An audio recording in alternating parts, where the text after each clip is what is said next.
Okay, it's off the needles. It's soaked. Now it's time to lay it out and block it.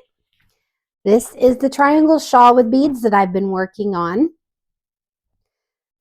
I have not woven in the ends yet. I'm going to do that later. I really just cannot wait to see how well this blocks out. Oh, looks like I'm going to need some more blocking mats.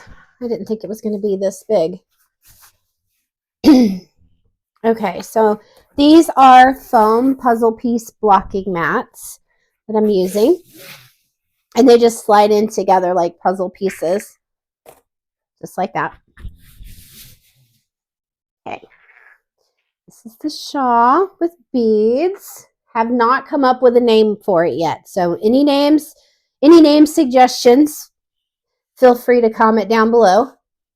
So I'm laying this out, and it's kind of hard to show you everything. Let me pull this a little bit more towards me there. Wow, look at the growth I'm getting. Now keep in mind, when I push it this way, it shrinks up here. When I push it this way, it shrinks up there. But my main goal is I want this top to be straight across. A little frog in my throat. Okay. So then I'm going to pin it down. So I have these little combs here. And I'm going to start on this side. And I'm going to go right here in the middle.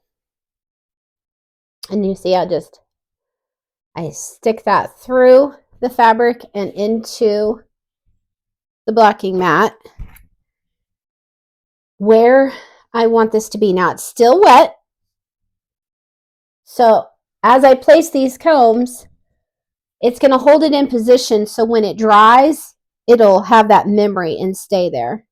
Now I'm going to pull this down without messing up my line up here. If you have blocking wires, a lot of times people will weave those in and out and then block the wires.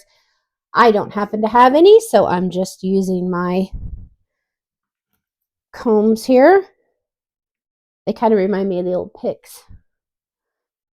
Okay, I think how much of a point? Now keep in mind, I don't want to distort it. I just want it to be straight, and I want the stitch pattern to open up. So I'm manipulating it with my fingertips lightly to get it where I want it.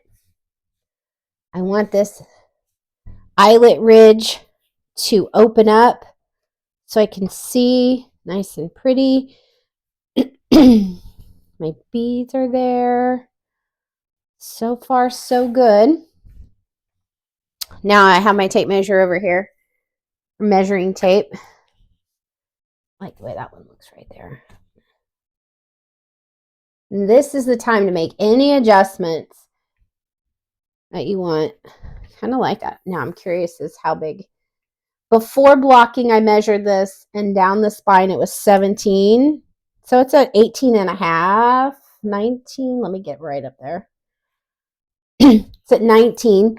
So it's 2 inches longer this way down the back than before I got it wet.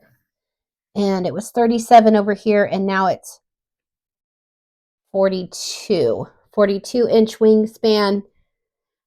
That's a nice little shawlette. I've got 1, 2, 3, 4, 5, 6, 7 repeats of the pattern.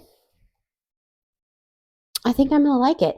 Now I'm just going to let this dry, and I'm going to let it dry for a couple of days, and then I'm going to come back in and I'll measure my gauge, and then I'll insert that information into my pattern and send it to my tech editor. And then once my tech editor is done going over it, then it goes out to test knitting. If you're a test knitter and you want to test knit this pattern, let me know. All right.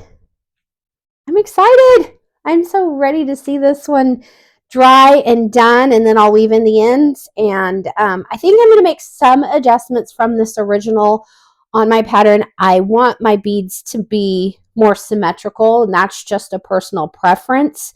So I'll write that into the pattern so that the beads stay symmetrical. They're in the same place on both sides of the, because I kind of did a little randomness when I was putting these in to try to determine where exactly I wanted the beads placed.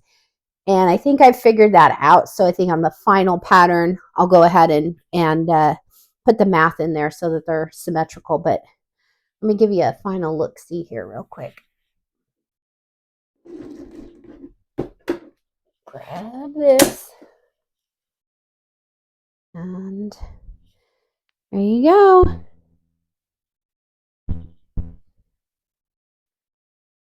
Now we just need to wait for it to dry. Thanks for joining me. I'm Jenny Fish with Jenny Fish Knits.